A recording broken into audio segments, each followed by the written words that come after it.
vai ser corrigido, se Deus quiser. Então, muito obrigada a todos. Agora sim.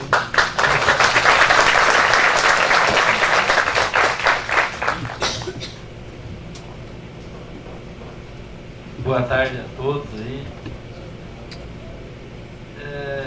Bom, em primeiro lugar, parabenizar o Detran, né? Daniel Alenberg, o Maurício, toda a equipe que está aqui conosco pelo evento. É muito importante a gente ter a oportunidade de encontrar as pessoas que trabalham com transporte escolar e que têm várias outras experiências que a gente precisa conhecer, porque à medida que a gente vai conhecendo outras experiências, outras formas organizativas do transporte escolar e mesmo formas de regulamentação do transporte escolar, faz com que a gente possa também olhar para o nosso trabalho e, de repente, poder ter um salto de qualidade naquilo que a gente faz.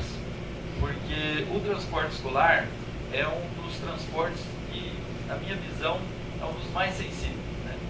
Primeiro porque os outros transportes, você transporta também crianças, mas você transporta adulto que já tem um mínimo de consciência, um mínimo de conhecimento e até de ter algumas atitudes para ajudar na segurança naquela situação de transporte, no caso do transporte coletivo. Mas no caso das crianças, é um transporte que você está transportando vidas e vidas indefesas. Então, a situação se torna muito mais delicada, né? Então, não é uma coisa simples de se fazer a questão do transporte escolar de crianças, né? Então, para nós é uma oportunidade muito grande de estar aqui com vocês, de aprender com vocês e, à medida em que a gente for assimilando essas questões, a gente poder ir melhorando também o nosso trabalho e melhorando a nossa realidade. Fiquei muito contente aqui com a exposição da Alessandra, né, de todos os que já falaram aqui também, e o pessoal aqui, Marcondes e o... como é que é? Eu não consegui... Morishida. Morishida, eu não estava conseguindo pronunciar o nome dele. Morishida. E para nós é uma alegria muito grande estar com todos vocês para discutir esses temas. Uma das coisas que nos preocupa muito aqui em São Paulo são essas resoluções que o CONTRAN solta, porque aparece de uma hora para outra uma resolução, ou mesmo algumas resoluções que já foi feito há um bom tempo, mas é feita a resolução, mas não tem um detalhamento dessas resoluções, ou à medida que elas são editadas pelo CONTRAN, os institutos que deveriam fazer uma pesquisa e detalhar tecnicamente como que coloca em prática aquela resolução, eles às vezes não fazem. E aí o que acontece? No início desse ano, por exemplo, a gente passou por uma situação difícil, que era aquela norma do espelho retrovisor, com visão, sabe, uma norma que entra em vigência, mas você vai procurar um detalhamento técnico, uma forma de colocar em prática aquela resolução, e daí você fica com uma dificuldade muito grande, e aí gera todo um conflito. Então, eu não sei, eu acho que a gente tinha que ter um mecanismo de diálogo com o CONTRAN, para que essas resoluções, quando fossem, antes delas serem colocadas em práticas, sei lá, esses órgãos que fazem as pesquisas, que pudessem fazer um detalhamento de como isso vai acontecer no dia a dia, porque nos causa um transtorno danado, né? Esse início de ano nós tivemos um transtorno muito grande para poder tentar entender e tentar administrar essa situação. E também agora vimos que tem mais uma resolução que mexe com a situação do veículo e que nos coloca numa dificuldade muito grande. Eu, por exemplo, não sei ainda como que vai. E por que eu estou falando isso? Porque aqui na cidade de São Paulo, nós temos 12 mil veículos que fazem transporte escolar. Então, se você tem 12 mil veículos, qualquer diretriz, uma vírgula que dá problema, é um transtorno No outro dia eu estou com o pátio lotado, e menos por dia a gente atende em torno de 300, 400 carros por dia no DTP. Em torno de 300, 350, tem dia que dá 500 carros no DTP. Então imagina a situação. Aí o CONTRAN baixa uma norma lá, escreve um monte de coisas lá, não os órgãos, o órgão, o Inmetro, esses órgãos que deveriam dar critérios técnicos e já acionar as montadoras ou as empresas para que pudessem colocar produtos no mercado que pudesse atender aquela exigência legal, e aí o CONTRAN faz isso lá, distante da nossa realidade aqui na prefeitura. E coloca também o DETRAN numa situação difícil, né? Coloca também o DETRAN numa situação difícil, porque o CONTRAN faz lá uma norma distante daquilo que a gente vive no dia a dia aqui na cidade de São Paulo. Então eu acho que, do ponto de vista da legislação, eu acho que teríamos que adotar um outro método junto com o CONTRAN que pudesse possibilitar que quem está no dia a dia, por exemplo, o sindicato, a Lourdinha, é uma experiência, quer dizer, o sindicato, toda a equipe dela tem uma experiência muito grande, vive todo dia, a Lourdinha, toda a equipe dela vive 24 horas por dia isso. Por que não chama na hora de fazer uma norma? Por que não pergunta, né? Por que não chama o sindicato? Por que não chama o DETRAN? Por que não chama as representações antes de fazer uma norma, antes de colocar em prática uma norma? Por que o CONTRAN, em vez de fazer antes de fazer uma norma, por que não ouve, né? Por que não ouve as entidades? Por que não ouve as pessoas?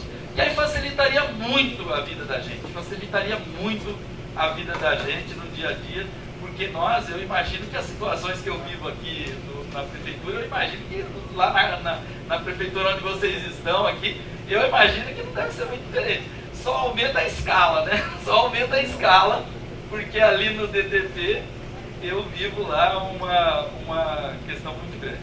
Aqui na cidade de São Paulo, tem essa discussão da questão do transporte escolar. E quando nós fizemos uma pesquisa, tem transportador escolar particulares que cobram R$50 no transporte escolar. Entendeu? Então, assim, aí qual é o problema disso? É que nós, poder público, quando vamos fazer um processo de contratação, nós temos que fazer pesquisa de mercado. E quando você faz uma pesquisa de mercado, e daí tem práticas como essa, o que acontece? Você tem que ter um critério de produção de uma licitação, de uma forma de apurar quanto é aquele serviço. E quando ocorre esse tipo de distorção, isso é muito ruim. Embora estatisticamente você, quando está muito fora da curva, quando o ponto é muito fora da curva, você tem um critério de você tirar. Mas mesmo que você tire esses pontos fora da curva, você ainda tem problemas muito grandes. Então, assim, é uma coisa que às vezes a gente fica analisando qual a medida política que poderia ser feito para criar uma situação melhor. No caso do táxi, a solução feita lá atrás foi o controle da emissão de autorizações. Né? O táxi aqui na cidade de São Paulo ele tem um controle de autorizações. Aqui já se estudou, tem-se pessoas que defendem essa tese, que é uma coisa que a gente ainda não tem isso muito formatado, mas eu acho que é uma coisa para se pensar, porque no táxi funcionou, né? Porque você estabeleceu um limite de autorizações que você pode conceder, e com isso você não deixou que o mercado criasse um sistema de canibalização. Você acabou tendo um controle mínimo do mercado. E hoje a frota de táxi aqui na cidade de São Paulo é uma das melhores, né? E ela, em média, 60% dos carros tem menos de 3 anos de uso, né? Em torno de 21% da frota de táxi, ela é trocada a cada ano. 21 tem ano que vai para 23, 24%. É a média de troca de carros no caso do táxi. A cada 2 anos a pessoa pode trocar de táxi. Eu não sei se existe alguma norma em relação ao escolar que pudesse incentivar a troca de carro. No caso do táxi, você tem as normas que permitem, ele a cada 2 anos ele pode fazer uma troca do veículo, ele tem uma série de isenções, inclusive ele tem a isenção do IPVA, né? IPVA, IPI, ICMS. E aí, assim, por que o escolar que transporta uma vida frágil, indefesa, não pode ter isenção do ICMS? Né? Então, não, mas eu fico me perguntando assim. Eu acho que a criança pode. Então, assim, porque se o transporte do táxi, que é um transporte individual, que atende a um interesse específico do cidadão, né? Que precisa se deslocar de um ponto a outro na cidade de São Paulo ou em qualquer cidade do estado, do Brasil. Se ele tem isenção de ICMS e é de interesse, então é considerado um serviço de interesse coletivo, como não seria um interesse coletivo o transporte escolar? Qual razão haveria para não isentar o transporte escolar de ICMS? Qual a razão? Se eu isento o táxi, por que eu não isento o transporte escolar que transporta a vida e a vida indefesa? O outro, pelo menos, é uma vida que tem defesa.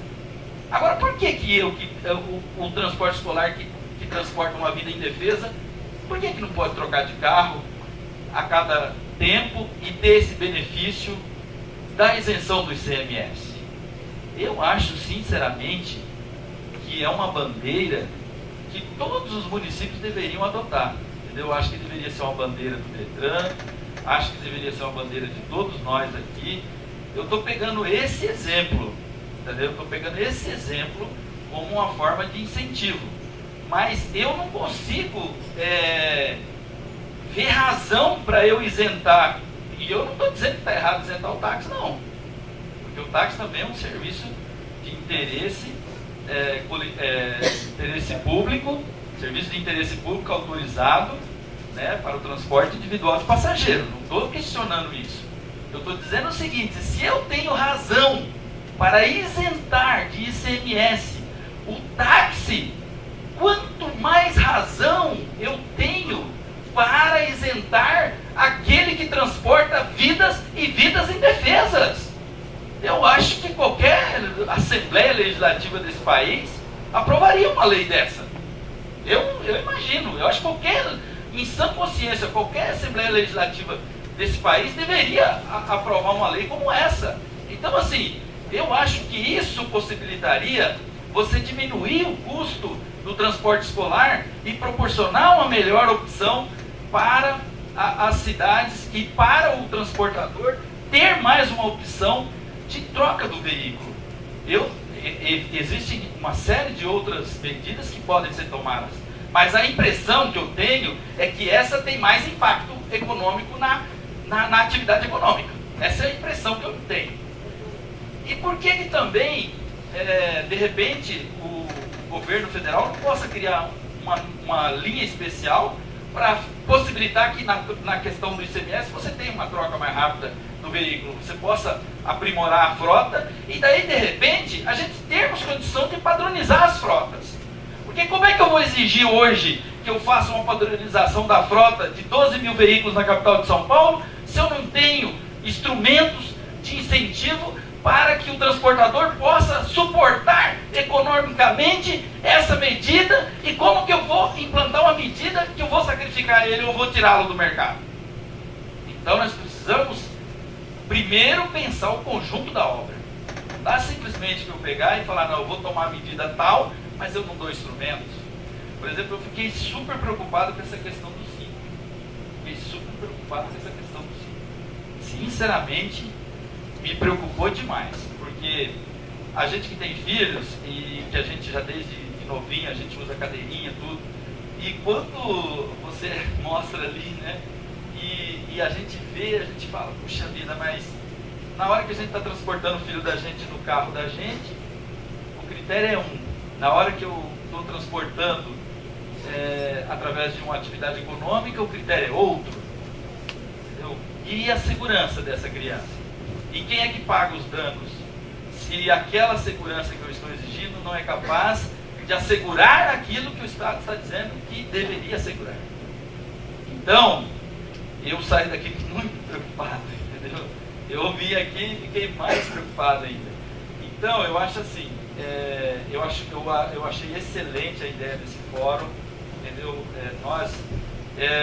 E eu estou me colocando aqui como parte da questão, viu? Eu não estou dizendo de nada aqui, não. Eu tô me colocando dentro do contexto. Daniel é diretor do BTP. E aqui tem algumas pessoas das prefeituras que eu já cumprimentei sobre isso. Mas um dos maiores problemas da segurança, e aí a Alessandra me ajuda, é o embarque com a escola da qual você é o diretor do BTP. Então é preciso que as mães turísticas deixem o espaço coletivo, mas que façam isso com prazer. Então baixe a norma, não é? De que o transporte escolar tem acesso à porta da escola com prioridade, como é em país primeiro mundo, que o aluno que é do Araçá, e acabar com a história da gente ser multado pela polícia e pela CNT, porque para na fila dupla, porque não podemos transportar 40 crianças um quarteirão a pé, não na cidade de São Paulo. E aí a gente é multado porque a porta, viu, Alessandra, está lotada de carros de pais, havendo inclusive uma grande diferença da CNT e da Polícia Militar também, em relação às escolas. Andem na Bandeirante, a Colégio Bandeirante, a CNT para todo o trânsito, põe cone e a polícia junto, a polícia da Polícia Militar, ajudando os pais para os carros para atravessar as crianças. Rica, vão comigo até o Grajaú, Cantinho do Céu. Nós desembarcamos num só lugar, 780 crianças. Me convido aqui, gostaria muito. E aí ficam jogadas a Deus dará uma viatura. Não, a Ronda Escolar. Porque a posição é ali não é colégio, vai dar, né? Então, isso é importante. Parece uma cachorrada que eu estou fazendo aqui. Mas vamos lá, e eu mostro como é na Sul, como é naquela região pobre, carente, na Itaquera, e mostro como funciona na cidade de São Paulo, nas grandes escolas, com os carrões maravilhosos que param na porta da escola. Então, essa aí não pode...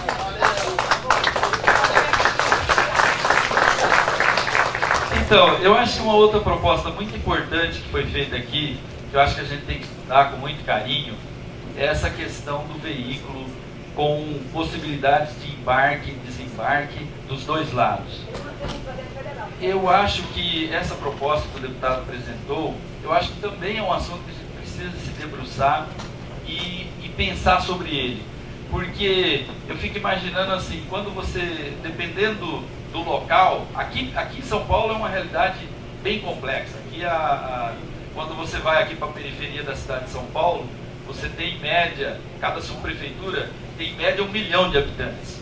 E a gente transporta aqui na cidade de São Paulo em torno de 80 mil crianças. Então as dimensões aqui são muito grandes, né? E os problemas são do tamanho da dimensão que você gerencia um território. Cada subprefeitura aqui, eu agora não tenho dados de quantidade de crianças, mas são números muito grandes de transporte de criança na cidade de São Paulo. E eu acho que essa questão do embarque e desembarque na cidade de São Paulo é um problema sim. Eu acho que nas outras cidades talvez até seja menor, mas aqui você tem na periferia, a cidade aqui ela cresceu de uma maneira muito rápida. E a infraestrutura, quando você cresce muito rápido, de repente não acompanha a possibilidade da infraestrutura se instalar ao mesmo tempo.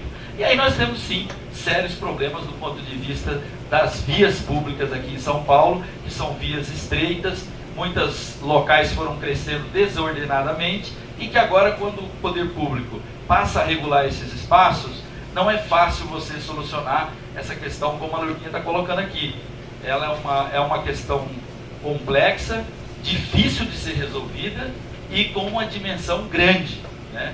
Então, não é porque se fosse fácil, eu acredito que já tinha até sido resolvida, É né? só colocar os Mas transportes são situações difíceis de serem resolvidas e eu acredito sim que nós temos que caminhar juntos para resolver.